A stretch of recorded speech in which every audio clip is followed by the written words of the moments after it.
saja karena ini hanya simulasi. Artinya kalau Bapak Ibu bisa mengidentifikasi 3 anak, 20 anak itu juga sudah pasti benar. Itu ya.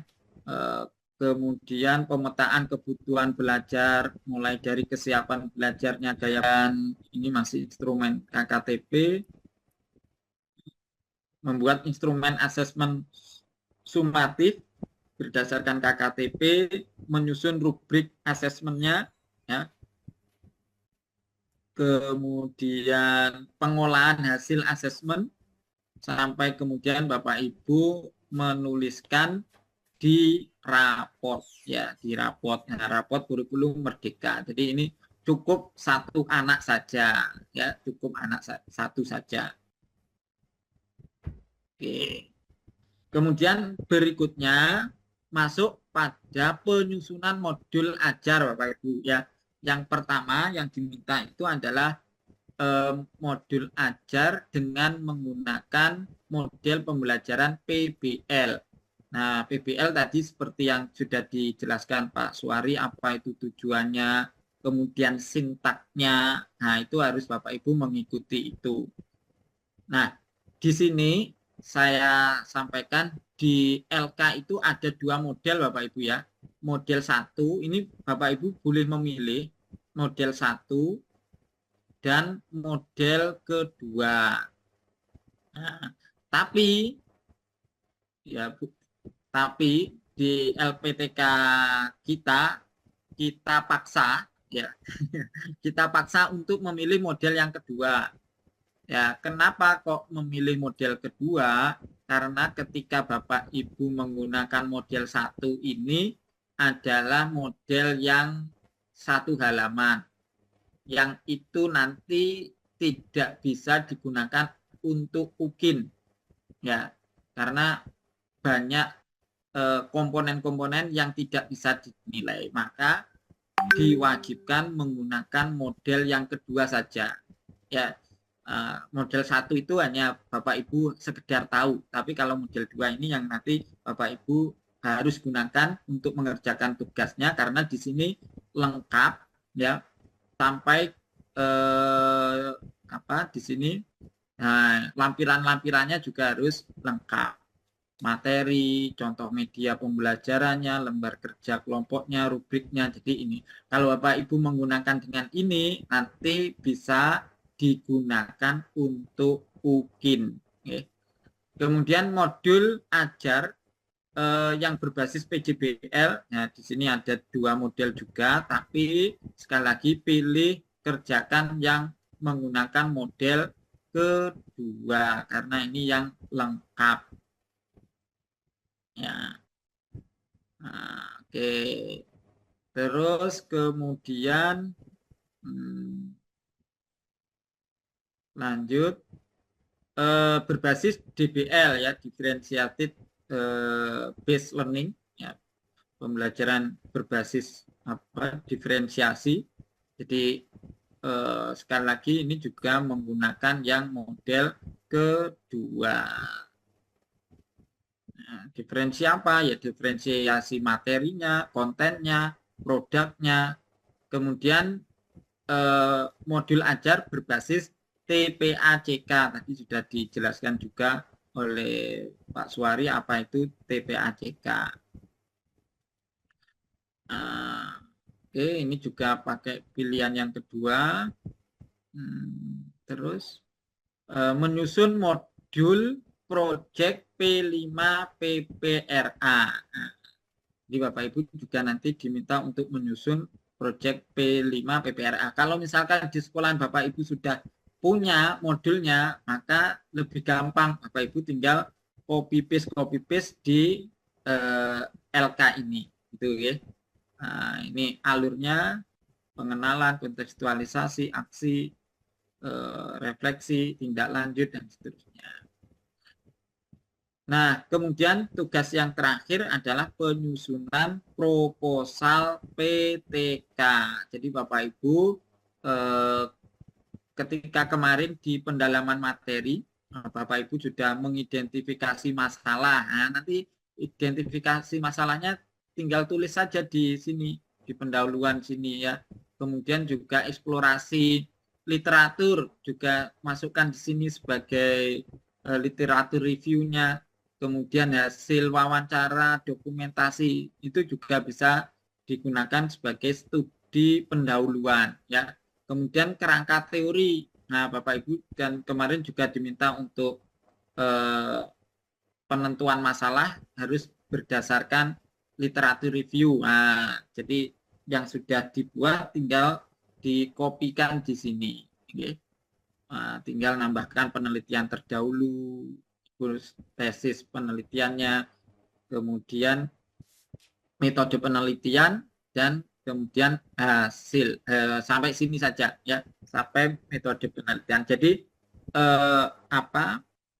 proposal PTK ini adalah tindak lanjut dari tugas PBL dan tugas PJBL.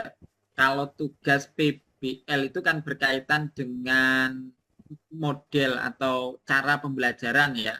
Kemudian kalau yang tugas PJBL PJBL itu berkaitan dengan materi. Sehingga Bapak Ibu tinggal menggabungkan saja judul proposal PTK-nya. Misalkan kemarin tugas PBL-nya adalah permasalahannya rendahnya hasil belajar siswa. Kemudian ditemukan solusinya adalah dengan menggunakan role playing ya.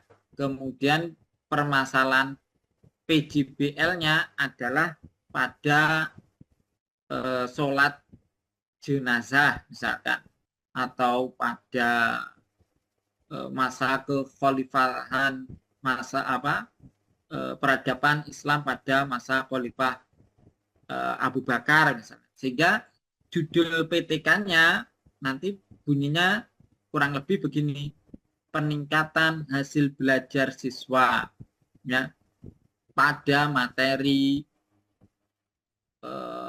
peradaban Islam pada masa Khulafaur Rasyidin dengan menggunakan model pembelajaran role playing ya, dengan menggunakan role playing di kelas berapa biasanya Khulafaur Rasyidin itu di kelas 7 misalnya, di kelas 7 di SMP 1 Situbondo. Nah, gitu ya. Jadi sudah paham ya Bapak Ibu ya, kenapa kemarin Bapak Ibu diminta untuk menganalisis permasalahan-permasalahan, karena nanti Bapak Ibu harus menyelesaikan, menindaklanjuti permasalahannya itu melalui PTK. Itu. Kemudian penyusunan instrumen pengumpulan data PTK. Nah, ini Bapak Ibu nanti juga diminta untuk membuat instrumennya. Oke, mungkin ada waktu sedikit lagi. Saya ingin menunjukkan tampilan di ininya ya. Nah, tampilan di LMS-nya. Jadi ketika Bapak Ibu masuk nanti, bisa enggak ya? Oke. Jadi ketika awal masuk, di situ kan ini karena sudah masuk ya, itu ada pendalaman materi, ada lokakarya. Bapak Ibu pilih yang lokakarya, jangan lagi pilih yang pendalaman materi. Ketika Bapak Ibu masuk setelah login, itu kan ada pendalaman materi dan lokakarya PPL. Nah, Bapak Ibu pilih yang lokakarya PPL. Nah, kemudian di situ nanti ada seperti ini Bapak Ibu ya, perangkat pembelajaran kegiatannya, kemudian ada peer teaching sampai nanti uji komprehensif. Untuk perangkat sampai peer teaching ini masih satu dosen, nanti untuk komprehensif akan diuji oleh dosen lain ya. Komprehensif itu ujian untuk mengukur seberapa jauh pemahaman Bapak Ibu terhadap modul pendalaman materi dan perangkat yang sudah dibuat. Nah, ini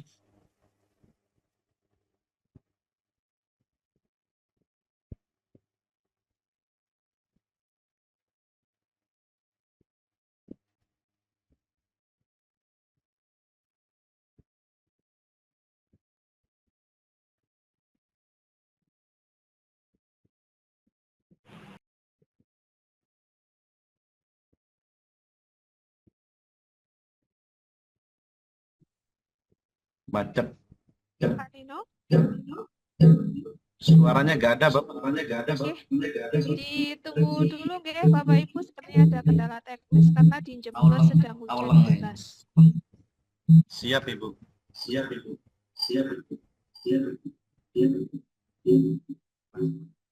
Neko dia. Subhanallah.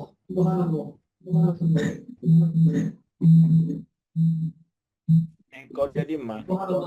Rukun karya. Mak lebur ya PK.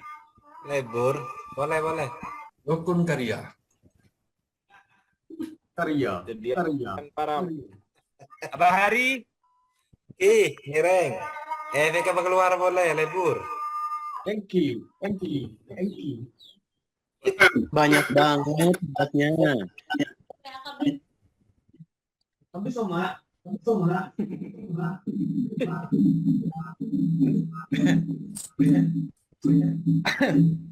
Nggak rukun karya ongko.